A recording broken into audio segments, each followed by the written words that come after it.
My husband pretended to give me an affectionate hug. To my surprise, he secretly kissed my mother. I had just stepped out. The two who had seemed so reserved suddenly got very flirtatious. They couldn't wait and embraced. But when I reached the car, I realized I hadn't taken my keys. As I opened the front door, they were instantly terrified when they heard the door open. My mother's hair was a total mess. I asked my mother, confused, "Why is your hair so messy?" She said she messed it up while picking up some books earlier. Right then, I noticed my husband's shirt button was misaligned. He just smiled and said he accidentally buttoned it wrong when he got up this morning. I didn't pay it any mind. I started looking for my car keys. Suddenly, I spotted the car keys on the ground.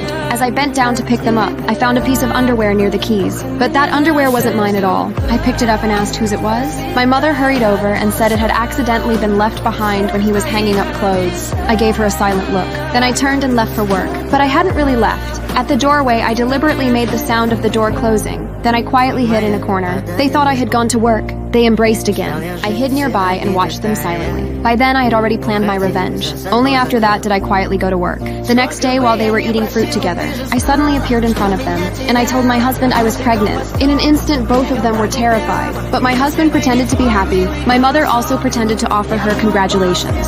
But I smiled and said I had even better news. Then a tall, handsome man walked in. I introduced him as Mark. He is the father of the child. My husband angrily accused me of betraying him, but my mother asked if I truly loved him. I firmly said we had been together for a long time. At that moment, my mother shockingly admitted to having a relationship with my husband. My husband then said he and my mother truly loved each other. He asked me to let them be together. What they didn't know was that all of this had been part of my plan. Mark took a voice recorder out of his pocket. He played back the conversation they had just had. My mother realized I had deceived them. They saw the lawyer standing right there in front of them. In the end, the two of them had no choice but to leave the house.